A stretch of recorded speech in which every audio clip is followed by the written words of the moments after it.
कल का लेक्चर सभी लोगों को क्लियर था? कल हम लोगों ने विटनेस के बारे में जाना था। विटनेस से रिलेटेड जो रूल्स हैं, फंडामेंटल्स हैं, विटनेस कौन होता है, विटनेस के लिए कॉम्पिटेंसी क्या होती है, कौन विटनेस बन सकता है, इतनी चीजें हम लोगों ने जानी थी। एक विटनेस जो है कब कोर्ट में एविडेंस दे सकता है, 2 स्टेजेस पढ़ी थी हम लोगों ने कि विटनेस की पहले कॉम्पिटेंसी चेक करी जाती है। तो आज के टाइम पे हर इंसान ही कॉम्पिटेंट है, यही पढ़ा था हम लोगों ने, ठीक। फिर उसके बाद हम लोगों ने देखा था कि विटनेस को ओथ एडमिनिस्टर करवाई जाती है। ओथ एक्ट 1969 हम लोगों ने देखा था कि विटनेस को ओथ एडमिनिस्टर करवाई जाती है। उसके साथ साथ ओथ एक्ट 1969 के अंदर ये बताया गया कि अगर किसी बच्चे की एज 12 साल से कम है और कोर्ट को अगर लगता है कि वहां पे ओथ एडमिनिस्टर कराना जरूरी नहीं है, तो जरूरी नहीं होता है उस जगह पे कि बच्चे को ओथ दिलाई जाए, अगर कोर्ट को लगता है कि वो बच्चा कसम का मतलब नहीं समझ पाएगा। तो इतनी चीजें हम लोगों ने कल के टॉपिक में कवर करी थी।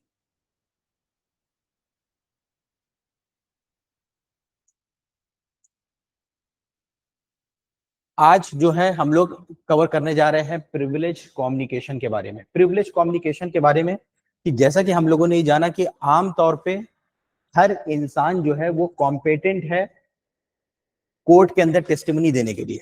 ये चीज हम लोगों ने पढ़ी थी सेक्शन 118 के अंदर या 124 बीएसए के अंदर कि every person shall be competent to testify. हर इंसान कॉम्पिटेंट है टेस्टिफाई करने के लिए कोर्ट के अंदर। कोई ऐसा स्पेसिफिकली नहीं बताया गया कि कौन कॉम्पिटेंट नहीं होगा, ये जनरल रूल है। अब आज के जो हमारे सेक्शंस हैं इसके अंदर हम लोग देखेंगे कि कौन कौन लोग जो हैं, इवन दो वो लोग कॉम्पिटेंट विटनेस हैं, लेकिन उनकी टेस्टिमनी के ऊपर, उनकी गवाही के ऊपर रोक लगी हुई, बार लगी हुई कि अगर वो देना भी चाहे तो कोर्ट नहीं देने देगी, और अगर वो चाहे कोर्ट के अंदर मना कर सकते हैं कि हम ये गवाही नहीं देना चाहते हैं, तो कोर्ट उनको कंपेल नहीं करेगा, फोर्स नहीं करेगा देने के लिए। तो ये हम लोग पढ़ते हैं प्रिविलेज्ड कम्युनिकेशन के टॉपिक के अंदर, इंडियन एविडेंस एक्ट के अंदर। अब यहाँ पे सबसे पहला जो हमारा सेक्शन आता है वो है सेक्शन 121। ये आपका बीएसए के अंदर 127 है, 127 है ये।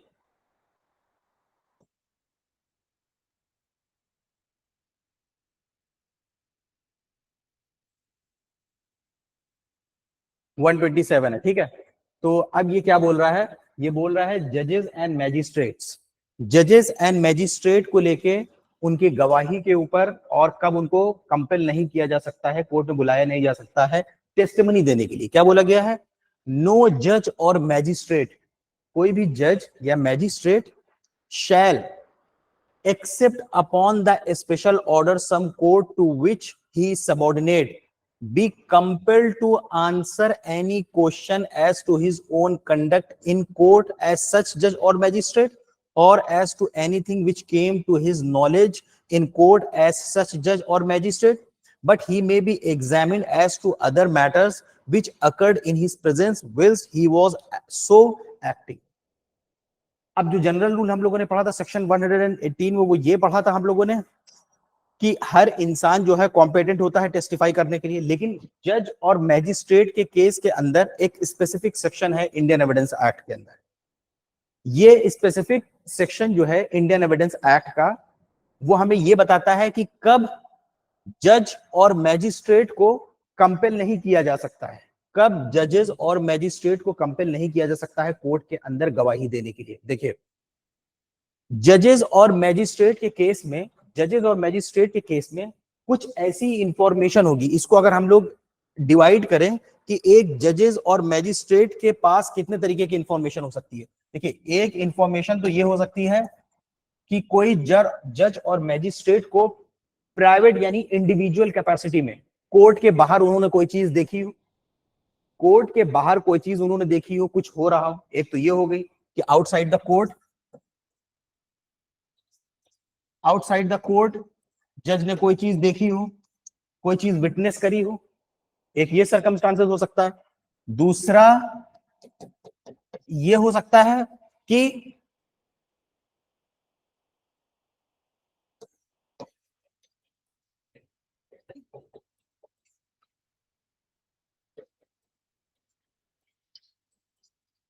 एक चीज ये हो सकती है कि कोई जज ने या मैजिस्ट्रेट ने कोर्ट के बाहर किसी घटना को होते हुए देखा है अपनी आंखों से। एक ये कंडीशन हो सकती है कि हो सकता है जज अपनी कोर्ट में बैठे हो, मैजिस्ट्रेट अपनी कोर्ट में बैठे हो, उसी कोर्ट के अंदर कुछ हुआ हो, जैसे फॉर एग्जांपल जो अक्यूज्ड है गवाह के ऊपर उसने गोली चला दी, कोर्ट के ही अंदर अक्यूज ने गवाह के ऊपर गोली चला दी, ये उनकी वो कोर्ट में बैठे हुए हैं और कोर्ट के दौरान ऐसा हुआ है। या हो सकता है वो कोर्ट के बाहर हो और उन्होंने ऐसा कोई इंसिडेंट देखा हो, ये दो चीजें हो गई। तीसरी चीज हो सकती है,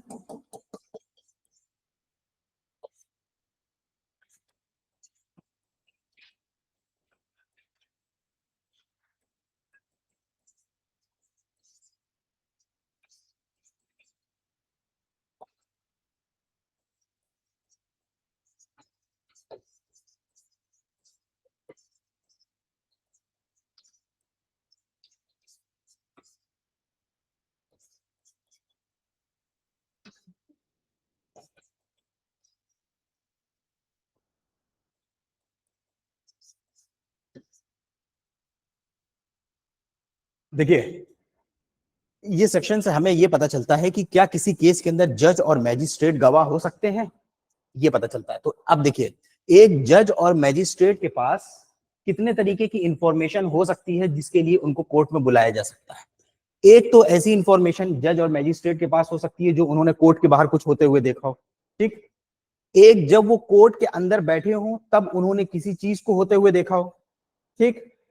एक कोर्ट चलने के दौरान उन्होंने कोई चीज ऑब्जर्व करी हो या कोई चीज उनके नॉलेज में आई हो, कि जैसे किसी ने कोई झूठी गवाही दिया है, किसी की गवाही सच्ची नहीं है, कोई गवाह झूठ बोल रहा है।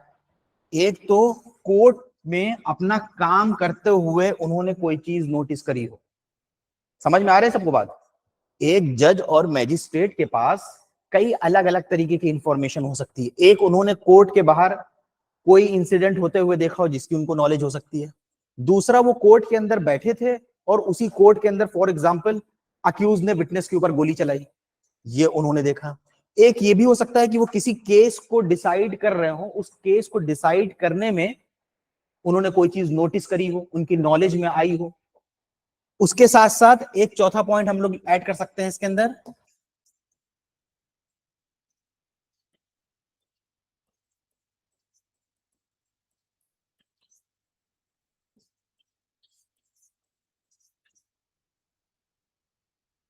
कि अपना कोर्ट में केस को ट्राई करने के दौरान उन्होंने खुद ही कोई काम किया हो, जैसे अक्यूज का कन्फेशन रिकॉर्ड करना, उसको रिकॉर्ड करने के लिए उन्होंने कोई गलती तो नहीं करी है, या मान लीजिए कि कन्फेशन रिकॉर्ड करने के दौरान में जो सीआरपीसी के अंदर सेक्शन 164 में बोला गया है कि आप सामने वाले से ये मेक श्योर करोगे, दो चीजें कंफर्म करोगे कि वो वॉलंटरली दे रहा है, जोर जबरदस्ती कर रहा है या नहीं कर रहा है, आपने ऐसा नहीं किया। तो एक जज और मैजिस्ट्रेट के पास सवाल यहां पे ये उठता है, क्या जज और मैजिस्ट्रेट गवाह हो सकते हैं कि नहीं हो सकते हैं। तो अब एक जज और मैजिस्ट्रेट के पास कितने तरीके की इंफॉर्मेशन हो सकती है। एक इंफॉर्मेशन जो कोर्ट के बाहर उन्होंने कोई इंसिडेंट होते हुए देखा है, कोई एक्सीडेंट, ए बी को गोली मार रहा था, ये उन्होंने होते हुए देखा। दूसरा, while sitting in court, court में बैठे थे, कोर्ट के अंदर अक्यूज ने विटनेस के ऊपर गोली चलाई, ये उन्होंने देखा। दोनों में फर्क बस ये है कि ये चीज उन्होंने कोर्ट के बाहर देखा है और यहां पे कोर्ट के अंदर देखा है जब ये एज अ जज बैठे हुए थे। दो चीज हो गई। तीसरी चीज कि वो किसी केस के अंदर उनके नॉलेज में आई, कि जैसे कोई गवाह जो है झूठ बोल रहा है, कोई गवाह झूठ बोल रहा है, उसकी गवाही झूठी है या वो सही इंसान नहीं है, फर्जी गवाही दे रहा है, एक उनकी नॉलेज में आई। और या किसी केस को ट्राई करने में उन्होंने खुद भी कोई काम किया है, किसी अक्यूज को, कोई एक गवाह था उसको एग्जामिन नहीं किया, यानी खुद भी उन्होंने कुछ किया है। किसी केस को ट्राई करने के दौरान उन्होंने खुद भी कुछ काम किया, कुछ काम किया मतलब किसी केस से रिलेटेड उन्होंने खुद ही कुछ किया है। तो ये चार तरह की इंफॉर्मेशन एक जज और मैजिस्ट्रेट के पास हो सकती है, कि उन्हें कोई आउटसाइड द कोर्ट के बाहर की कोई इंफॉर्मेशन हो, या उनके कोर्ट चलने के दौरान उनके नॉलेज में कोई इंफॉर्मेशन आई हो, या उनको किसी के बारे में कुछ पता चला हो अपना केस देखने के लिए। इन दोनों में केस देखना कोई जरूरी नहीं है, कोर्ट के अंदर हुई है घटना, यहाँ पे कोर्ट के बाहर हुई है, यहाँ पे केस चलने के दौरान उनके नॉलेज में कोई इंफॉर्मेशन आई है मान लीजिए, और यहाँ पे उन्होंने खुद कुछ किया है।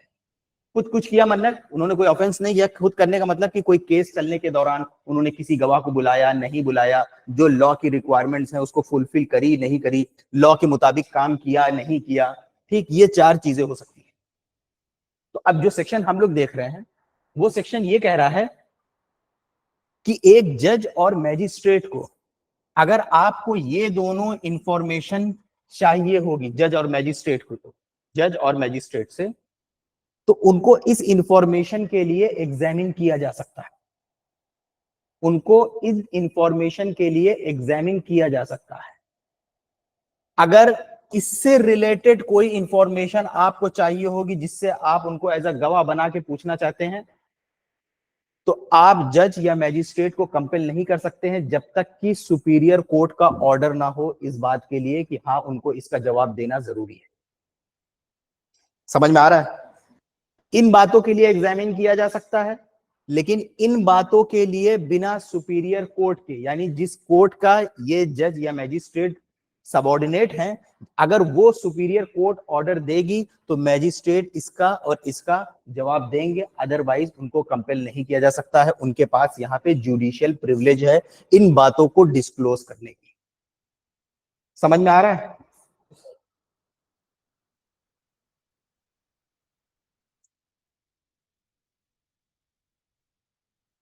अब देखिए सेक्शन में आइए।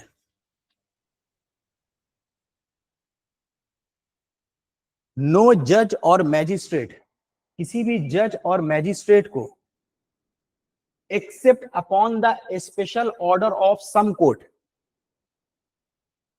किसी भी जज और मैजिस्ट्रेट को except upon a special order of some court, किसी भी जज और मैजिस्ट्रेट को कंपेल नहीं किया जा सकता है, किसी भी जज और मैजिस्ट्रेट को फोर्स नहीं किया जा सकता है, कंपेल नहीं किया जा सकता है जवाब देने के लिए any question as to his own conduct in court, उनका खुद का क्या कंडक्ट था कोर्ट में, जो चौथा वाला पॉइंट हम लोगों ने लिखा। समझ में आ रहा है? जो चौथा वाला पॉइंट था कि उनका खुद का क्या कंडक्ट था, उन्होंने इस केस के अंदर कैसे काम किया, उन्होंने इस केस के अंदर कैसे कन्फेशन रिकॉर्ड करी, उन्होंने इस केस के अंदर एविडेंस कैसे रिकॉर्ड किया। समझ में आ रहा है? ये उनका खुद का कंडक्ट है। तो किसी भी जज और मैजिस्ट्रेट को फोर्स नहीं किया जा सकता है, कंपेल नहीं किया जा सकता है ये जवाब देने के लिए any question as to his own conduct in court, कि उन्होंने इस केस के अंदर कैसे कन्फेशन रिकॉर्ड किया, किस तरह से काम किया, कैसे गवाहों को एग्जामिन किया। कोई उनसे उनको कंपेल नहीं कर सकता है इस बात को पूछने के लिए। ठीक, कोर्ट भी नहीं कर सकता है। एज सच जज और magistrate or as to anything which came to his knowledge in court as such judge or magistrate। अब तीसरा वाला पॉइंट, या उसकी किसी केस के अंदर केस को ट्राई करने के दौरान कोई इंफॉर्मेशन उनके नॉलेज में आई कि यहाँ पे जो विटनेस है झूठ बोल रहा है, या विटनेस से यहाँ पे फॉल्स एविडेंस फाइल करा है, यहाँ पे उसने कोई गलत सर्टिफिकेट फाइल किया है, उनके नॉलेज में आई कोई information, but he may be examined as to other matters which occurred in his presence whilst he was so acting। हाँ, लेकिन दूसरे मामलों के लिए उनको एग्जामिन किया जा सकता है। अब दूसरे मामले कौन से बचे? पहले वाले, दूसरे वाले।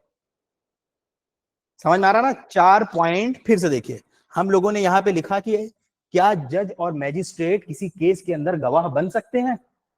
सवाल ये उठ रहा है, क्या किसी केस के अंदर जज और मैजिस्ट्रेट गवाह हो सकते हैं कि नहीं हो सकते? तो अब एक जज और मैजिस्ट्रेट के पास कहां कहां से इंफॉर्मेशन आ सकती है? देखिए, हम लोग ऑर्डिनरी लोग हैं, हम लोगों ने कोई घटना होते हुए देखा है, हमें सिर्फ उसी की इंफॉर्मेशन होती है। लेकिन जज जो कोर्ट में बैठा है उसको तो बहुत सारे तरफ से इंफॉर्मेशन आ जाएगी।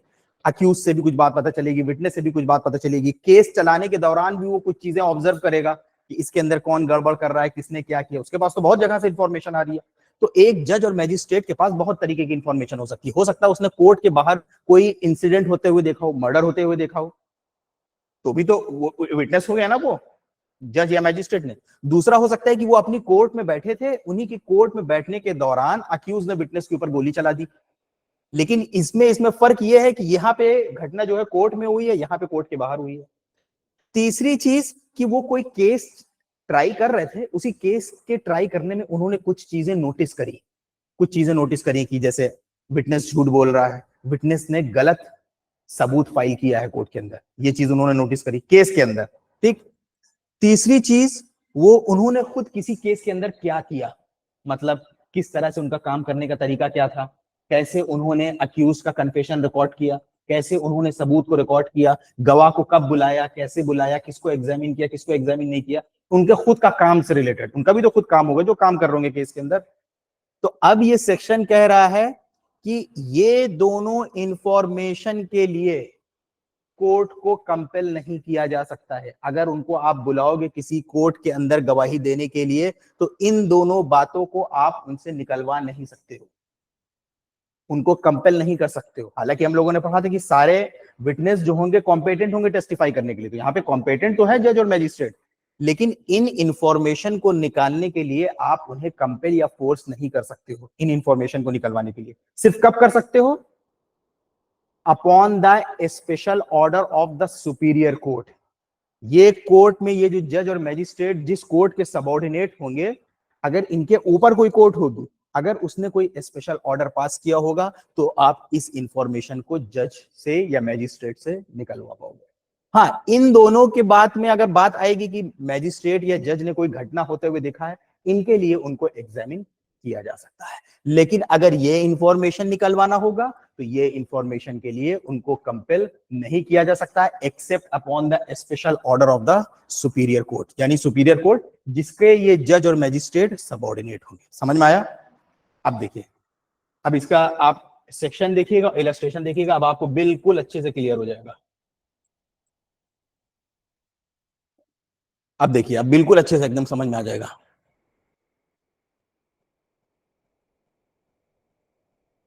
लिखा है नो जज और मैजिस्ट्रेट शैल, कोई भी जज और मैजिस्ट्रेट को कंपेल नहीं किया जा सकता है आंसर देने के लिए किसी भी क्वेश्चन का as to his own conduct, उनका खुद का क्या कंडक्ट था किसी केस के अंदर, सबसे लास्ट वाला, इन कोर्ट एज सच जज और मैजिस्ट्रेट, और as to anything which came to his knowledge, या कोई चीज उनके नॉलेज में आई किसी केस को चलाने के दौरान, ट्राई करने के दौरान।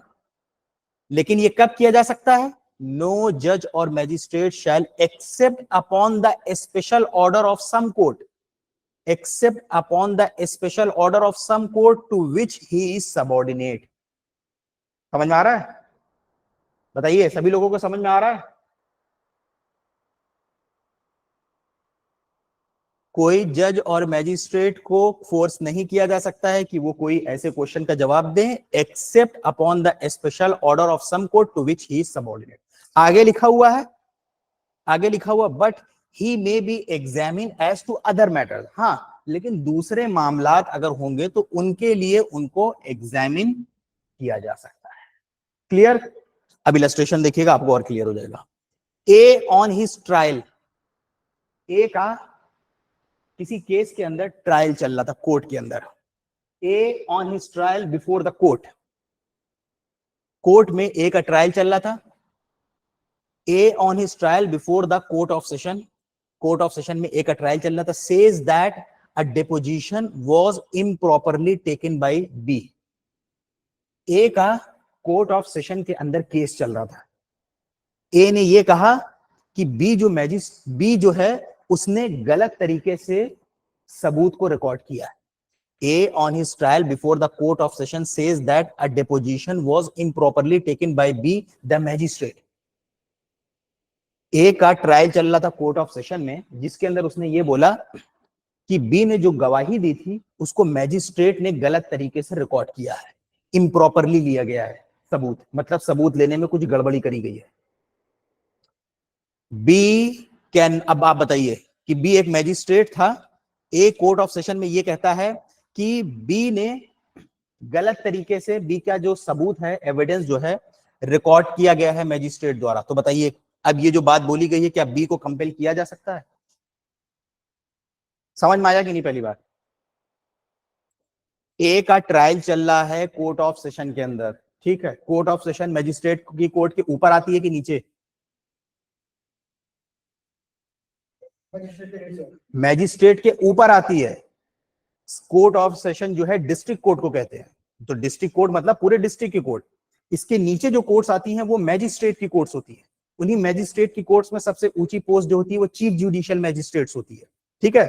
कुछ मेट्रोपॉलिटन में मेट्रोपॉलिटन मैजिस्ट्रेट की पोस्ट होती है। तो मैजिस्ट्रेट का जो कोर्ट होता है वो कोर्ट ऑफ सेशन के नीचे आता है। वही कोर्ट ऑफ सेशन जब सिविल के मामले देखता है तो हम उसको डिस्ट्रिक्ट कोर्ट कहते हैं, क्रिमिनल मामले देखता है तो हम उसे कोर्ट ऑफ सेशन कहते हैं, ठीक है। तो अगर कोर्ट ऑफ सेशन की बात करी गई मतलब क्रिमिनल मामला देखा जा रहा है। तो A on his trial before the court of session, A अपने ट्रायल में कोर्ट ऑफ सेशन के सामने जो चल रहा था ये कहता है that a deposition was improperly taken, कि कोई गवाह का कोई गवाही होगी, उसके गवाही को गलत तरीके से बी ने रिकॉर्ड किया है। बी जो है एक मैजिस्ट्रेट है। तो मैजिस्ट्रेट की कोर्ट सेशन कोर्ट के ऊपर आएगी कि नीचे? नीचे आएगी। तो ये कोर्ट ऑफ सेशन के अंदर शिकायत कर रहा है, कह रहा है कि मैजिस्ट्रेट एक बी कोई मैजिस्ट्रेट थे, उन्होंने किसी के गवाही को गलत तरीके से रिकॉर्ड किया है। तो अब आप बताइए कि क्या जो बी मैजिस्ट्रेट है, अभी आपने सेक्शन पढ़ा है, क्या उसको कंपेल करा जा सकता है ये पूछने के लिए कि तुमने गलत तरीके से रिकॉर्ड किया है या नहीं? बताइए।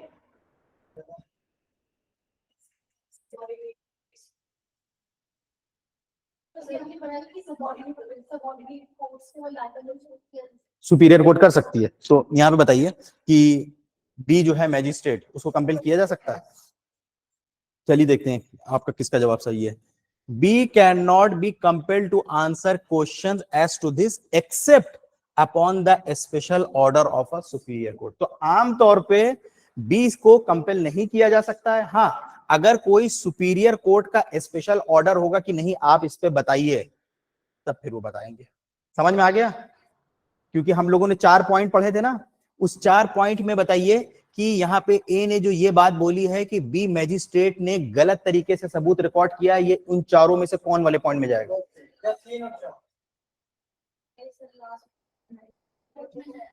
हाँ, उसने क्या किया है, उनका कंडक्ट। तो सबसे लास्ट वाला पॉइंट, सबसे लास्ट वाला पॉइंट। तो थर्ड फोर्थ में हम लोगों ने यही पढ़ा है ना कि उनको कंपेल नहीं किया जा सकता है, तो यहाँ पे भी कंपेल नहीं किया जा सकता। तो उन्होंने गलत रिकॉर्ड किया है, सही रिकॉर्ड किया है, कोई पूछ नहीं सकता है उनसे। सिर्फ अगर सुपीरियर कोर्ट का कोई स्पेशल ऑर्डर होगा इस चीज के लिए, तभी उनसे ये बात पूछी जा सकती है कि सबूत रिकॉर्ड करने में उन्होंने कुछ गड़बड़ी करी है या नहीं करी है। समझ में आ गया?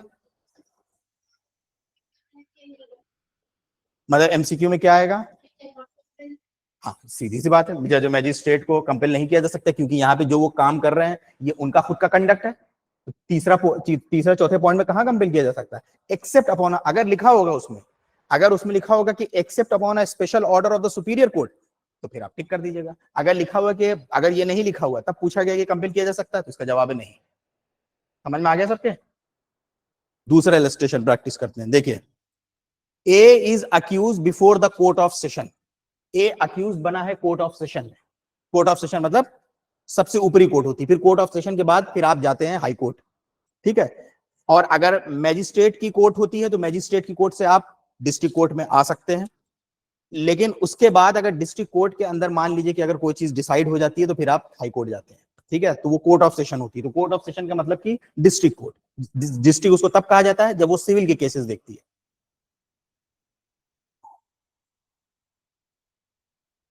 सभी लोगों को समझ में आया? ऑनलाइन में सभी लोगों को क्लियर हो गया ये वाला पॉइंट, ये वाला इलस्ट्रेशन? बताइए। बस वही जो हमने 4 पॉइंट लिखे हैं, अगर आपने उन 4 पॉइंट का कॉन्सेप्ट समझ लिया, आप ये पूरा सेक्शन एकदम आसानी से समझ जाएंगे जो हमने अभी 4 पॉइंट आपको लिखा। ठीक, अब दूसरा point, A is accused before the court of session. Court of session में ए अक्यूज बना है of having given false evidence before a magistrate. A जो है अक्यूज बना है कोर्ट ऑफ सेशन के सामने कि उसने एक झूठी गवाही दिया है मैजिस्ट्रेट की कोर्ट के सामने।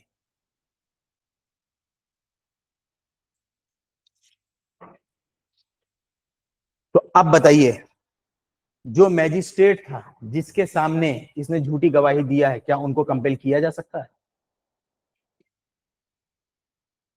ये कौन से पॉइंट में जाएगा? हमने बताया नहीं था कि उन्होंने केस चलने के दौरान कुछ नोटिस किया है कि कोई गवाह झूठ बोल रहा है, उसने कोई झूठी गवाही करी है। कौन से पॉइंट में जाएगा? थर्ड पॉइंट में जाएगा ये। ये थर्ड पॉइंट में जाएगा कि वो केस चल रहा था, केस चलने के दौरान उन्होंने कुछ नोटिस करा कि कोई गवाह झूठ बोल रहा है या वो झूठी गवाही दे रहा है, फॉल्स एविडेंस फाइल कर रहा है। ये चीज उन्होंने नोटिस करा अपने केस के अंदर। हमने 4 पॉइंट बता दिए। देखिए 4 तरह की किसमें हो सकती है, 4 चीजें हो सकती है। एक, जज और मैजिस्ट्रेट ने अपनी कोर्ट के बाहर गए, कोर्ट से देखा बाहर ए बी को मार रहा है, मर्डर होते हुए देखा है, एक सिचुएशन हो सकती है। एक ये हो सकती है कि वो अपने कोर्ट में बैठे हुए थे कि अक्यूज ने गवाह के ऊपर गोली चलाई, ये दूसरी चीज हो सकती है। ठीक, तीसरी चीज ये हो सकती है कि वो केस चला रहे थे, केस चलने के दौरान उन्होंने नोटिस किया कि इस केस के अंदर गवाह ने झूठी गवाही दी है, फर्जी एविडेंस फाइल किया है, ये उन्होंने नोटिस किया। चौथी चीज हो सकती है कि उन्होंने खुद क्या किया, उनका खुद का कंडक्ट, जैसे इससे पहले वाले इलस्ट्रेशन में था कि उन्होंने जो गवाही है, एविडेंस को सही तरीके से रिकॉर्ड नहीं किया है, उनके खुद के कंडक्ट के ऊपर सवाल उठ गया, ये जज जो है सही काम नहीं करते, इनके खुद के कंडक्ट के ऊपर सवाल उठ गया। तो वो लास्ट के जो 2 पॉइंट हैं उनके लिए उनको कंपेल नहीं किया जा सकता except upon the special order of the superior court. बाकी के उन दोनों के लिए एग्जामिन उनको किया जा सकता है। तो अब ये वाला जो है किस सिचुएशन में, उनमें से कौन से जगह पे फॉल कर रहा है। ए जो है अक्यूज बना है कोर्ट ऑफ सेशन के अंदर झूठी गवाही देने के लिए बी के सामने, बी जो एक मैजिस्ट्रेट है, तो क्या मैजिस्ट्रेट को कंपेल किया जा सकता है ये बताने के लिए कि उसने जो है क्या फॉल्स एविडेंस दिया है।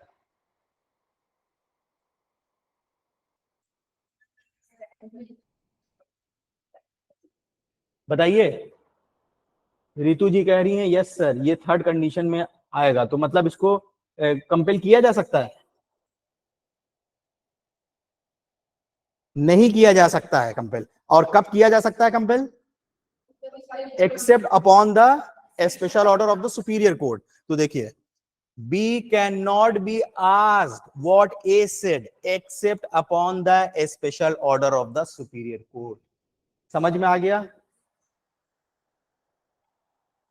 अब देखिए फिर, A is accused before the court of session। A जो है अक्यूज बना है, तीसरा इलस्ट्रेशन है, A अक्यूज बना है कोर्ट ऑफ सेशन के सामने, किस वजह से? Of attempting to murder a police officer. एक पुलिस ऑफिसर को मर्डर करने के लिए ए अक्यूज बना है कोर्ट ऑफ सेशन में। Police officer wills on the trial before be a session जज। तो अब बताइए कि जो बी होगा, क्या उनको कंपेल किया जा सकता है ये बताने के लिए कि आपकी कोर्ट में क्या हुआ था? समझिएगा फिर, A is accused before the court of session. A जो है वो अक्यूज था बिफोर कोर्ट ऑफ सेशन, यानी कोर्ट ऑफ सेशन के सामने अक्यूज है of attempting to murder a police officer. किस लिए? कि उसने पुलिस ऑफिसर को जान से मारने की कोशिश करी है। Whilst on the trial before B, उसका ट्रायल चल रहा था, उसी ट्रायल चलने के दौरान उसने पुलिस ऑफिसर को मारने की कोशिश करी है बी के सामने। बी एक सेशन जज था। तो अब बताइए, क्या यहां पे जज को, जज से पूछा जा सकता है, एग्जामिन किया जा सकता है जज को?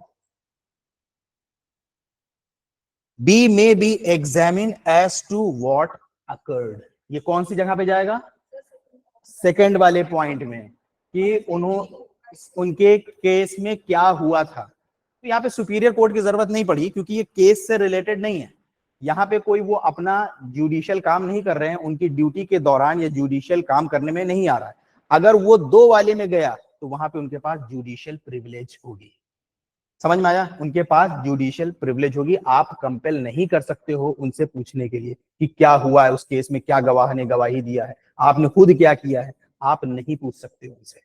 ठीक है, कोई नहीं पूछ सकता उनसे, सिर्फ सुपीरियर कोर्ट पूछ सकता है, या पुलिस वाला नहीं पूछ सकता कि आपने क्या किया उसके अंदर, हम गवाह को लेके आए थे, आपने कैसे रिकॉर्ड कर दिया गवाह, कोई नहीं पूछ सकता उनसे। सिर्फ सुपीरियर कोर्ट उनको कंपेल कर सकता है, वो भी स्पेशल ऑर्डर के साथ, तब उनको बताना पड़ेगा। समझ में आ गया सभी लोगों को ये वाला सेक्शन? सेक, हाँ, सेकंड पॉइंट में उनको एग्जामिन किया जा सकता है, वहां पे ऑर्डर की जरूरत नहीं, सिर्फ थर्ड और फोर्थ के लिए स्पेशल ऑर्डर की जरूरत है।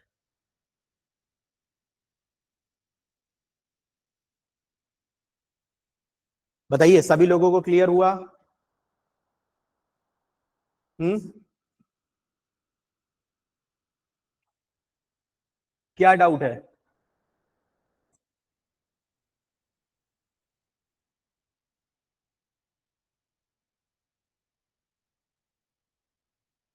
स्पेशल ऑर्डर जो जो भी उस कोर्ट के अंदर जज और मैजिस्ट्रेट होगा, उसके ऊपर जो कोर्ट होगी जिसकी वो सबऑर्डिनेट होगी, उसके स्पेशल ऑर्डर।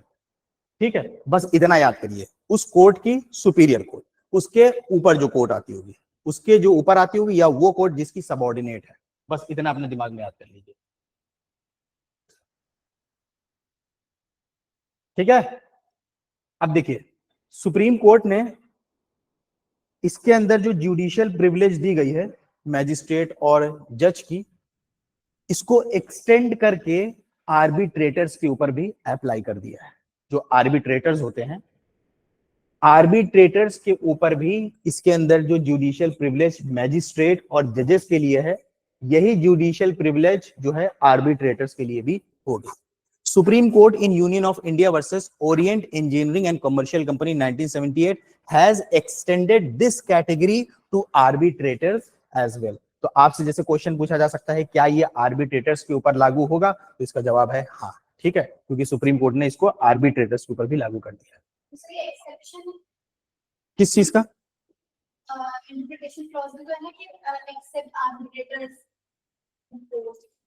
मतलब कि इसमें, हाँ उसमें लागू नहीं होती ना आर्बिट्रेशन प्रोसीडिंग्स में। मतलब कि इसमें जो जुडिशियल प्रिविलेज है वो, जैसे इसमें दिया गया खाली जज और मैजिस्ट्रेट का नाम, तो जज और मैजिस्ट्रेट के अलावा क्वेश्चन पूछा जाता है क्या ये आर्बिट्रेटर्स के ऊपर लागू होता है, तो सुप्रीम कोर्ट ने इस केस के अंदर इसको आर्बिट्रेटर्स के ऊपर भी अप्लाई किया, तो यानी ये आर्बिट्रेटर्स के ऊपर भी अप्लाई होता है। ठीक है, क्लियर सब लोगों को? आगे बढ़ते हैं। अब इसके बाद देखिए आता है सेक्शन 122 कम्युनिकेशंस ड्यूरिंग मैरिज। ये भी प्रिविलेज्ड कम्युनिकेशन का पार्ट है, कम्युनिकेशंस ड्यूरिंग मैरिज।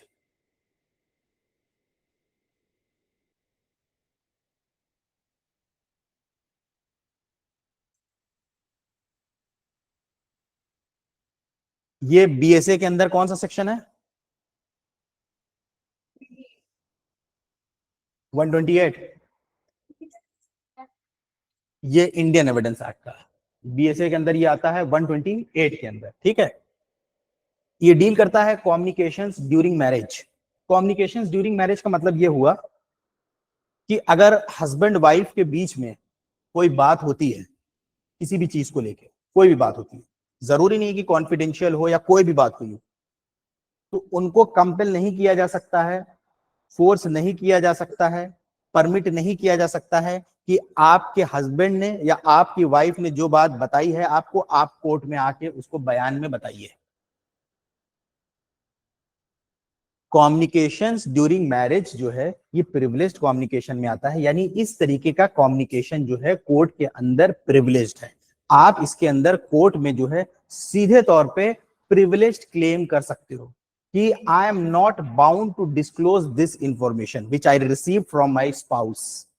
कोई इंफॉर्मेशन फॉर एग्जाम्पल आपके स्पाउस ने आपको दिया, अब कोर्ट में आप अपियर हुए, आपसे पूछा गया कि आप इस इंफॉर्मेशन को कोर्ट को बताओ, तो वहां पे आप प्रिविलेज क्लेम कर सकते हो कि I am not bound to disclose this information because I am claiming it as a privilege which I receive from my spouse. जो मैंने अपने स्पाउस से इंफॉर्मेशन रिसीव करी है, हम इसको बाउंड नहीं है कोर्ट को बताने के लिए, मेरे पास प्रिविलेज है सेक्शन 122 इंडियन एविडेंस एक्ट की या भारतीय साक्ष्य अधिनियम की 128।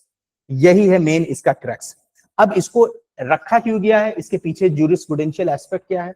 क्योंकि पुराने केसेस में ये देखा गया हिस्ट्री के अंदर कि कई बार क्या होता है कि स्पाउसेस जब एक दूसरे को कोई इंफॉर्मेशन शेयर करते हैं, तो ये रिलेशनशिप एक ऐसी होती है जो एक दूसरे के ट्रस्ट के ऊपर चलती है कि अगर हम कोई बात तुम्हें पर्सनल बता रहे हैं, अपनी फैमिली की बता रहे हैं, अपने बारे में कुछ बता रहे हैं, हमने क्या किया है, तो तुम उसको जाके सब जगह बताने लग जाओ। अब उसने जाके किसी कोर्ट में गवाही तो दे दी, हो सकता है उस गवाही में कुछ ज्यादा बड़ा रोल प्ले हुआ हो, उसकी गवाही करना हुआ, लेकिन उन दोनों की तो रिलेशनशिप खराब हो गई कि हमने तुम्हें इतना खास समझ के, अपना समझ के तुम्हें हमने कोई बात बताई और तुमने जाके उसको बता दी कोर्ट में। जब कोर्ट में जाके बताई तो उसमें वकीलों ने भी सुना, जज ने भी सुना, गवाहों ने भी सुना, और जो लोग थे वहां पे उन लोगों ने सुन डाला, इतनी खास इतनी अहम बताया। तो इसका कई बार देखा गया कि इसका असर पड़ने लगा मैट्रिमोनियल होम्स के अंदर और लोगों की रिलेशनशिप में और लोगों के ट्रस्ट के ऊपर इसका असर पड़ने लगा। इसको ध्यान में रख के जो मैरिज से रिलेटेड कोई कम्युनिकेशन होगा, जो ड्यूरिंग द मैरिज किया गया होगा, वो कम्युनिकेशन जो स्पाउसेस के बीच में होगा, हस्बैंड ने वाइफ को क्या बताया, वाइफ ने हस्बैंड को क्या बताया, ये प्रोटेक्टेड रहेगा, उनको कंपेल नहीं किया जा सकता। अगर वो देना भी चाहे तो उनको रोक दिया जाएगा बिना दूसरे स्पाउस के कंसेंट के। हाँ, दूसरा स्पाउस कंसेंट दे देता है जिसने बताया है, तब वो बोल सकता है, तब वो दे सकती है, ठीक है। लेकिन अगर वो कंसेंट नहीं देगी तो उनको कंपेल नहीं किया जा सकता है और परमिट नहीं किया जाएगा कि आपके हस्बैंड ने आपने आपको क्या बताया। और ये जो प्रिविलेज्ड होगी, ये जो प्रोटेक्टेड कम्युनिकेशन है, ये ऐसा नहीं है कि शादी के दौरान तक रहेगा। अगर शादी डिसॉल्व हो जाती है, कल डिवोर्स हो जाता है या हस्बैंड की डेथ हो जाती है, उसके बाद भी ये प्रोटेक्टेड रहेगा, ठीक है। बट इसके लिए शादी होना जरूरी है। अगर किसी की कोई शादी नहीं हुई है, कोई किसी के साथ रह रहा है, वहां पे कोई कम्युनिकेशन प्रोटेक्टेड नहीं है, ध्यान रखिएगा, ठीक। अब यह अभी पूरा टॉपिक सुन लीजिए, आपका डाउट जो आप पूछ रही वो अपने आप ही से क्लियर हो जाएगा। तो यहाँ पे कोई भी हस्बैंड के बीच में, अगर हस्बैंड और वाइफ के बीच में कोई भी कम्युनिकेशन हुई, कोई बातचीत हुई, तो उसको कोर्ट में कंपेल नहीं किया जा सकता कि आप कोर्ट में बताइए कि आपके हस्बैंड ने क्या कहा था आपसे। आपको कंपेल नहीं किया जा सकता है, ना आपको परमिट किया जाएगा। ये कम्युनिकेशन प्रोटेक्टेड है। अगर प्रोसिक्यूशन साबित करना चाहता है अक्यूज की गलती को, तो वो दूसरे सबूत लाके दे। वाइफ के फॉर एग्जाम्पल कोई अगर इंफॉर्मेशन होगी, हस्बैंड ने बताया होगा, उसके लिए उसको कंपेल नहीं किया जा सकता, फोर्स नहीं किया जा सकता है। अगर वो बताना भी चाहे, परमिट नहीं किया जाएगा, ठीक है। ये जनरल रूल है। ये कम्युनिकेशन शादी तक तो प्रोटेक्टेड ही है, शादी के बाद भी प्रोटेक्टेड रहेगा। लेकिन ये शादी जब हुई है उस टाइम से लेके, हाँ शादी खत्म हो गई, दो लोगों के बीच में डिवोर्स हो गया, अब डिवोर्स के बाद हस्बैंड ने कोई बात कही वाइफ से, मतलब अब तो हस्बैंड नहीं रह गया, उसका एक्स हस्बैंड हो गया। अब अगर उसने कोई बात बोली अपनी पुरानी वाइफ से, वो प्रोटेक्टेड नहीं है। समझ में आया? बस अब देखिए इस सेक्शन को क्या कह रहा है। अभी पूरी लेक्चर सुन लीजिएगा, फिर आपके बहुत सारे डाउट अपने आप ही से क्लियर हो जाएंगे। लिखा हुआ है, no person who is or has been married, कोई भी इंसान who is or has been married shall be compelled, कोई इंसान जो मैरिड होगा, शादीशुदा होगा, उसको कंपेल नहीं किया जा सकता है डिस्क्लोज करने के लिए कोई भी ऐसा communication made to him during the marriage. समझ में आ रहा है सब लोगों को? No person who is or has been married, जो इंसान मैरिड होगा, शैल बी कंपेल्ड, उसको कंपेल नहीं किया जाएगा टू डिस्क्लोज, कि वो डिस्क्लोज करे any communication made to him during marriage, कोई भी ऐसा कम्युनिकेशन जो शादी के दौरान उसके स्पाउस ने उसको बताया हो, टू whom he और is और has been married, उसके साथ साथ nor shall he be permitted to disclose। पहले वाले में तो बोला गया कि he shall not be compelled to disclose, मतलब पहले तो कंपेल भी नहीं किया जा सकता। अगर वो देने जा रहा है तो he shall nor shall he be permitted to disclose, permit भी नहीं किया जाएगा आप डिस्क्लोज करो एनी सच कम्युनिकेशन, ऐसे कोई भी कम्युनिकेशन को जो आपके स्पाउस ने आपको बताया है, आपको इजाजत नहीं है कि आप आके कोर्ट में इसे एज ए गवाही की तरह बताएं। हाँ, unless the person who made it, unless की जिसने वो इंफॉर्मेशन दिया है, अगर हस्बैंड ने दिया है वाइफ को, वो खुद या उसका रिप्रेजेंटेटिव इंटरेस्ट जो है कंसेंट दे दे, कंसेंट दे दे अपनी बीवी को कि ठीक है बता सकती हो, उसने अपनी कंसेंट दे दी।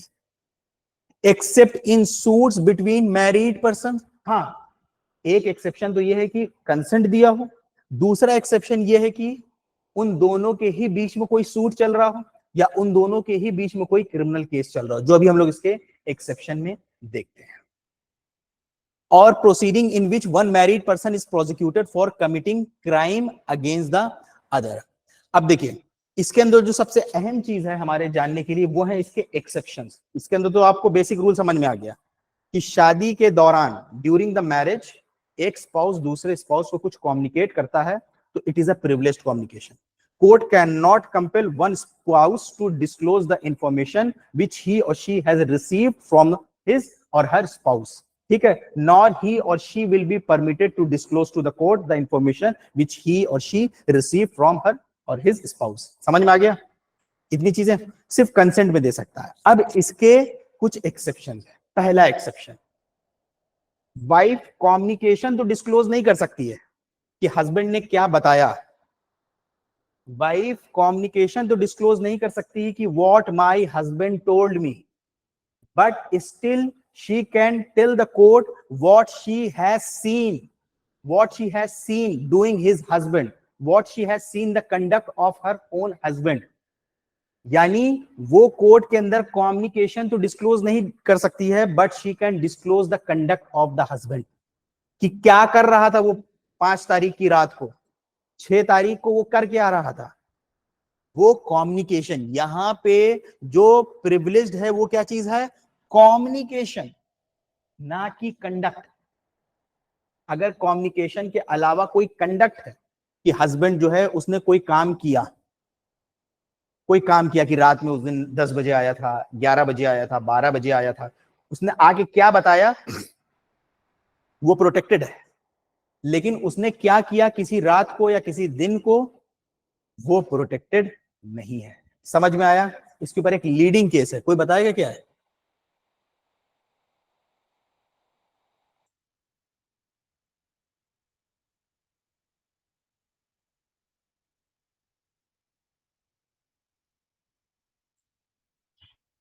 बताइए। एक केस है राम भरोसे वर्सेस स्टेट ऑफ यूपी का, राम भरोसे वर्सेस स्टेट ऑफ यूपी का।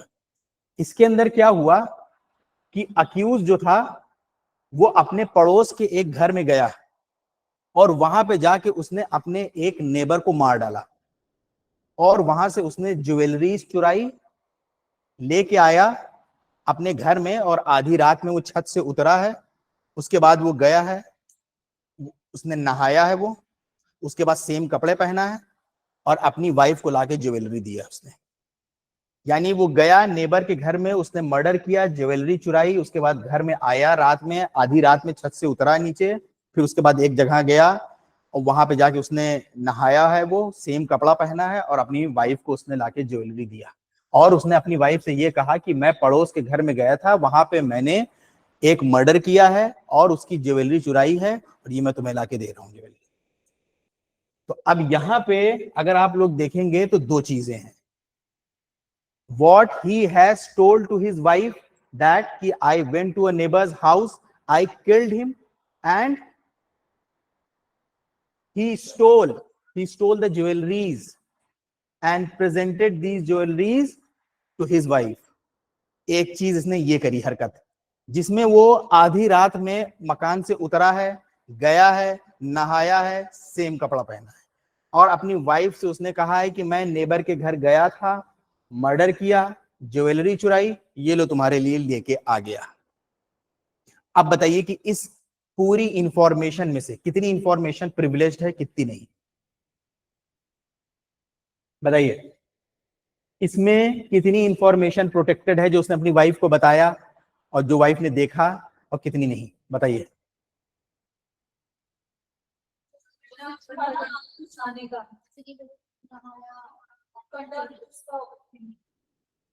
जो उसकी वाइफ ने देखा, जो देखा कि वो रात में उतरा छत से, गया फॉर्डर उसमें जहां पे सब सामान वामान रखा था, चारा वारा रखा था, वहां गया, वो नहाया, कपड़ा पहना, उसके बाद आया, ज्वेलरी लाके दिया, और उसने ये कहा कि हम गए थे पड़ोस के घर में, हमने मर्डर किया है, ज्वेलरी चुराई है, और ये मैं तुम्हारे लिए लेके आया हूं।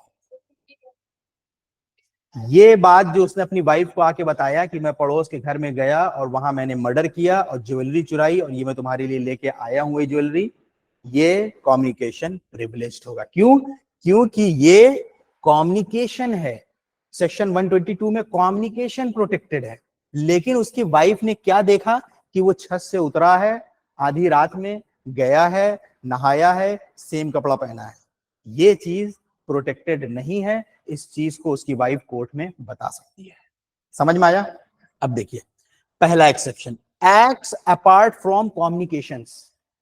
एक्सेप्शन है पहला, एक्ट्स अपार्ट फ्रॉम कम्युनिकेशंस। अगर किसी इंसान के कुछ एक्शंस हैं apart from communications, they are protected, वो प्रोटेक्टेड है। जैसे the acts or conduct of spouses apart from the communications are not protected under section 122. The acts or conduct of a spouse apart from the communications are not protected under section 122. A wife can testify as to what her husband did wife बता सकती है court में कि उसके husband ने क्या किया on a certain occasion, though not as to what he said. तो what he said is protected, nor what he did. What he did is not protected, what he said is protected. अगर नहीं देखती तो फिर क्या बताती, फिर वो उसका फिर प्रिविलेज हो जाता. अगर उसने आगे खाली बात बताई होती कि हम मार के आ रहे हैं, चुरा के आ रहे हैं, ये ज्वेलरी है, तो उसने जो बात बताई थी वो प्रोटेक्टेड रहती है. अब देखिए, इन राम भरोसे versus state of UP 1954, the accused was on his trial for the murdering a neighbour. Ram भरोसे वर्सेस स्टेट ऑफ यूपी 1954 में जो अक्यूज था उसका ट्रायल चल रहा था अपने ही पड़ोसी को जान से मारने के लिए, for the purpose of robbing some ornaments, ताकि वहां से कुछ ज्वेलरी जो है रॉब कर सके, चुरा सके. And then to present them to his wife, फिर बाद में लाके उसको अपनी बीवी को दे सके. While presenting them, जब वो दे रहा था अपनी बीवी को, to his wife, he said, उसने ये कहा that he had gone to the middle house where the deceased lived, यानी जिस बताया उसने कि जिसके घर में गए थे हम, to get them, इसको लेने के लिए. His wife then told the court that she saw, फिर उसकी वाइफ ने कोर्ट को ये बताया कि that she saw one early morning her husband coming down the roof, कि उसने देखा कि उसका हस्बैंड जो है छत से उतर रहा है. He then went inside the fodder store, फिर वो fodder store के अंदर गया, and had a bath, फिर वहां पे वो जाके नहाया. He put back the same clothes, फिर उसने वही कपड़ा पहन लिया. And came to her to present the things, फिर उसके पास आया अपनी बीवी के पास और आके उसने वो चीज प्रेजेंट कर दी. Held, क्या हेल्ड हुआ कोर्ट द्वारा? That what the husband said to his wife was not admissible. क्यों? क्योंकि वो प्रिविलेज्ड कम्युनिकेशन हो गया सेक्शन 122 के अंदर. But she could still testify as to his conduct. समझ में आ गया सब लोगों को? प्रोटेक्टेड. हाँ, अगर उसने कोई चीज देखा कि उस दिन वो रात के 9 बजे आया था, 10 बजे आया था, उस दिन ज्वेलरी, क्योंकि वो बता रहा है कि वो, हाँ, जैसे ज्वेलरी उसने देखा कि हमें लाके इसने ये चीज प्रेजेंट करी, वो ये चीज बता सकती है. लेकिन जैसे उसने ये कहा कि हमने मर्डर किया और ये चुराई, तो चुराना या रॉब करना ये कम्युनिकेशन का पार्ट हो जाएगा, तो ये प्रोटेक्टेड हो जाएगा. क्या चीज? नहीं, कोर्ट नहीं मानेगी. कोर्ट प्रोसिक्यूशन से कहेगी दूसरा सबूत लाओ, उसके मर्डर करने का और उसके चोरी करने का दूसरा सबूत लाओ. लेकिन जो उसने ये बात बोली कि उसने देखा था कि वो रात में उतर रहा है छत से, तो ये मर्डर के टाइम से कोरोबोरेट होने लगेगा, तो ये तो सबूत बन जाएगा ना कि उसने क्या देखा है. उसने जो देखा है और जिस वक्त मर्डर हुआ है, मर्डर होने के बाद वो उतर रहा था घर से और ज्वेलरी लेके आया, तो बहुत सारी बातें कोरोबोरेट होने लग जाएंगी. ठीक है, क्योंकि कंडक्ट तो वो टेस्टिफाई कर सकती है. ठीक है,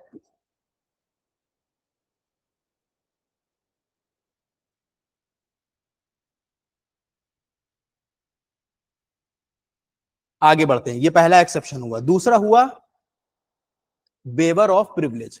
Evidence of privileged communication can be given by a spouse with the consent of the party. ये ऑलरेडी दिया गया है इस सेक्शन के अंदर कि वेवर ऑफ प्रिविलेज, कि अगर जो स्पाउस ने कम्युनिकेशन किया है दूसरे स्पाउस को, वो खुद ही कंसेंट देते हैं. ठीक है, तो पहला एक्सेप्शन क्या हुआ? Acts apart from the communication is not protected. दूसरा, waiver of privilege where the one spouse consent to other, जहां पे एक स्पाउस दूसरे को कंसेंट दे दे कि हाँ तुम इसको डिस्क्लोज कर सकते हो. तीसरा, सूट और criminal proceedings between the two spouses, उन दोनों ही के बीच में केस चलने लगे. या मान लीजिए कि वाइफ जो है हस्बैंड ही को प्रोसिक्यूट कर दे किसी क्रिमिनल केस के अंदर, तब तो बता सकते हैं कि दोनों ने, उसने कब क्या कहा. भाई मैट्रिमोनियल केसेस चलते ही हैं, मैट्रिमोनियल केसेस चलते ही हैं कि इन्होंने हमें क्या बोला, हमारे इनके बीच में क्या लड़ाई हुई, इन्होंने हमारे ऊपर हाथ उठाया, तो मैट्रिमोनियल केसेस तो चलते ही हैं इस चीज के ऊपर. अगर खुद ही स्पाउस के बीच में कोई सूट और प्रोसीडिंग चलने लग जाएगी, तो उस दौरान उनका कम्युनिकेशन प्रोटेक्टेड नहीं रहेगा. As the basis of section 122 is preserve mutual confidence, क्योंकि हम लोगों ने अभी क्या पढ़ा था कि इसका जो मेन फिलॉसफी है इस सेक्शन की, वो ये है कि दोनों का रिश्ता बरकरार रखे. लेकिन जब वो खुद ही एक दूसरे के अगेंस्ट केस कर रहे हैं, तो रिश्ता बचा ही कहां है उनके बीच में जिसको प्रोटेक्ट किया जाएगा. तो जब वो खुद ही एक दूसरे के अगेंस्ट केस कर रहे हैं, तो क्योंकि इस 122 का पर्पस है टू प्रिजर्व म्यूचुअल कॉन्फिडेंस, यहां पे तो कोई सवाल ही नहीं रह गया. It is obvious that the section does not apply when the spouses are ranged to opposite side. जब वो खुद ही एक दूसरे के अगेंस्ट केस करके केसेस लड़ना शुरू कर देंगे तो उनके बीच कम्युनिकेशन प्रोटेक्टेड नहीं रहेगा। ठीक है, तो पहला क्या एक्सेप्शन पता चला हम लोगों को, acts apart from the communication.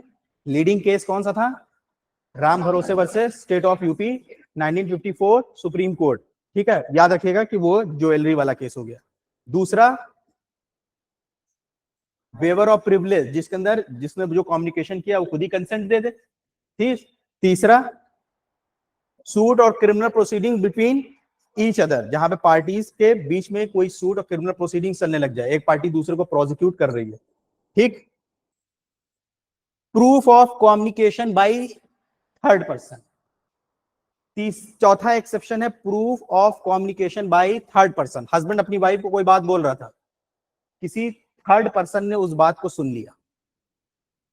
Husband अपनी वाइफ से कोई बात बोल रहा था लेकिन थर्ड पर्सन ने इसको सुन लिया।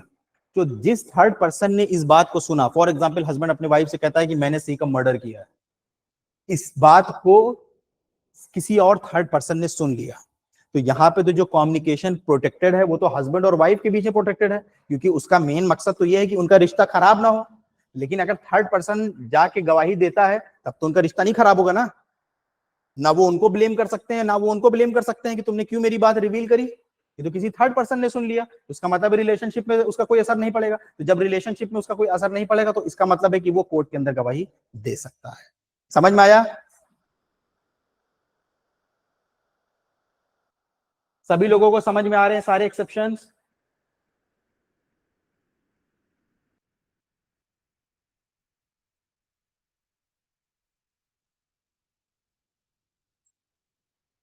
ठीक,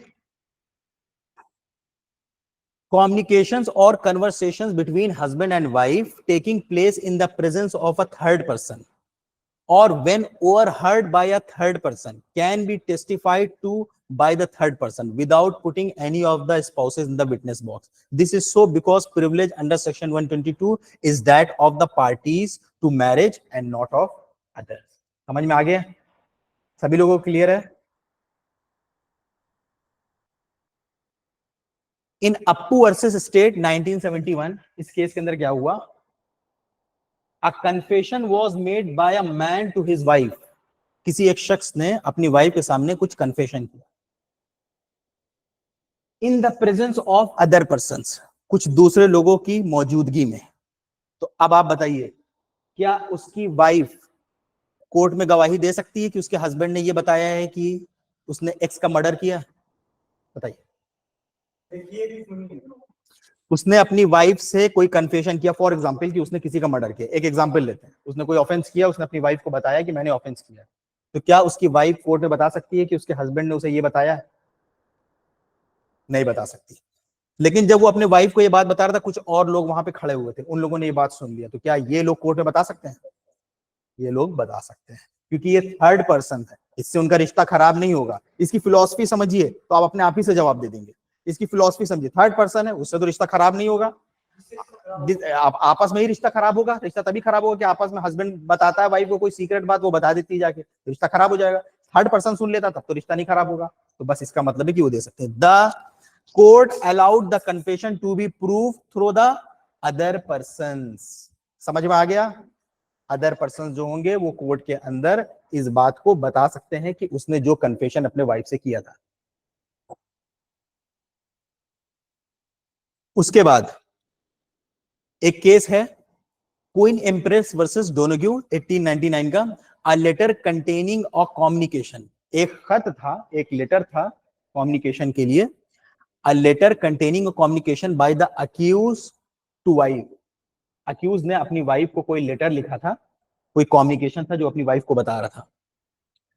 टू वाइफ वॉज सीज्ड, और वो लेटर जो है मान लीजिए कि उसके घर में सर्च किया गया और उस सर्च करने के दौरान वो लेटर हाथ में आ गया। During search of house in the presence of wife the letter was held admissible for she had not put letter into the hands of authorities. यहां पे क्या प्रोटेक्टेड है कि जो स्पाउस होंगे ना तो उनको कंपेल किया जाएगा अगर वो बताना भी चाह रहे होंगे तो उनको परमिट नहीं किया जाएगा। तो हस्बैंड ने अगर कोई लेटर लिख के अपनी वाइफ को भेजा, अगर वाइफ उठा के उसको देगी, तो फिर इसका सेकंड वाला पार्ट क्या कह रहा है, उसको परमिट नहीं किया जाएगा, नहीं लिया जाएगा, नहीं लिया जाएगा, ठीक। लेकिन उसके घर में सर्च चल रही थी और अथॉरिटीज ने उसको रिकवर कर लिया कहीं से, तब तो वाइफ ने नहीं दिया ना, तब तो उनके हाथ में लग गया। अगर वाइफ देती तो फिर वही फिलॉसफी सोचिए, फिर रिश्ता खराब हो जाता। वाइफ देती तो फिर सवाल नहीं उठता तुमने क्यों दे दिया, फिर रिश्ता खराब हो जाता। लेकिन यहाँ पे घर में सर्च ऑपरेशन चल रहा था और सर्च ऑपरेशन के जरिए में वो लेटर सीज हो गया। अब उसके अंदर जो बात लिखी है वो कोर्ट के अंदर प्रूफ की जा सकती है, यानी कोर्ट के अंदर वो एडमिसिबल होगी। समझ में आ गया? बताइए, आ गया?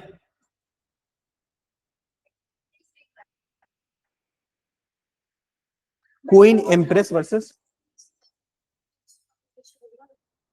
तो ऑब्जेक्ट वही तुम कह रहे हैं, इसका ऑब्जेक्ट समझिए, इसका ऑब्जेक्ट यही है कि जब वो दोनों एक दूसरे के बीच में कॉन्फिडेंशियल हो सकती है, लेकिन जब कोई ऑफेंस हो गया तो ऑफेंस ज्यादा इंपॉर्टेंट है ना, क्योंकि वहां पे पब्लिक वेलफेयर, पब्लिक इंटरेस्ट आ गया। लेकिन उसके बाद भी क्योंकि उनका रिश्ता ना खराब हो तो कोर्ट के अंदर उनसे सबूत नहीं लिया जा रहा है कि आपस में उन दोनों ने क्या बात कही है। लेकिन अगर वो दोनों खुद नहीं बता रहे हैं कोर्ट में कोई चीज, या उनके जरिए नहीं पहुंच रही है, किसी थर्ड पर्सन के जरिए पहुंच के जा रही है, तब तो रिश्ता नहीं खराब होगा ना। तब रिश्ता नहीं खराब होगा, तब एक दूसरे को वो ब्लेम नहीं कर सकते ना कि तुमने क्यों बताई वाली बात, या मैंने लेटर तुम्हें भेजा था तुमने क्यों दिया, तब तो नहीं कर सकते ना। तो बस यही इसकी बेसिक फिलॉसफी है इस सेक्शन की। अगर रिश्ता नहीं खराब हो रहा है तो मतलब कोई इसमें दिक्कत नहीं है, वो प्रिविलेज नहीं होगा वो कम्युनिकेशन, ठीक।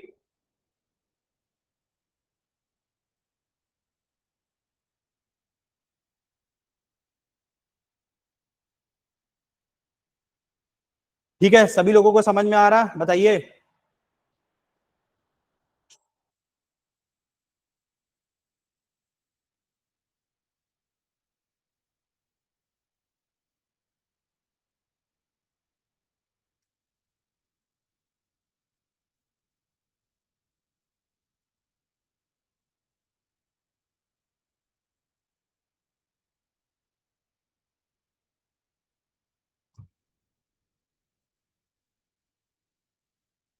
बताइए सब लोग, समझ में आ रहा है सब लोगों को?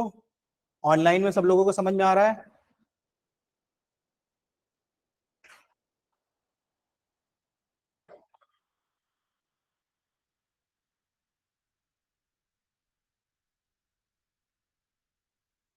तो इसका बस बेसिक पर्पस समझ लीजिए, इस सेक्शन का पर्पस क्या है, तो ये अपने आप से समझ में आ जाएगा। और ये भी ध्यान रखिएगा, देखिए कि अगर कोई लेटर है, जिसे क्वेश्चन आपसे ऐसे बना के पूछा जा सकता है कि कोई लेटर था जिसके अंदर हस्बैंड ने अपनी वाइफ से कोई कम्युनिकेशन किया था, वो लेटर जो है उसकी वाइफ ने जाके दे दिया अथॉरिटीज को, तो बताइए कि क्या वो लेटर जो है एडमिसिबल होगा? और अगर वाइफ ने नहीं दिया है और पुलिस के हाथ में वो लग गया, तब फिर वो हो जाएगा, ठीक है।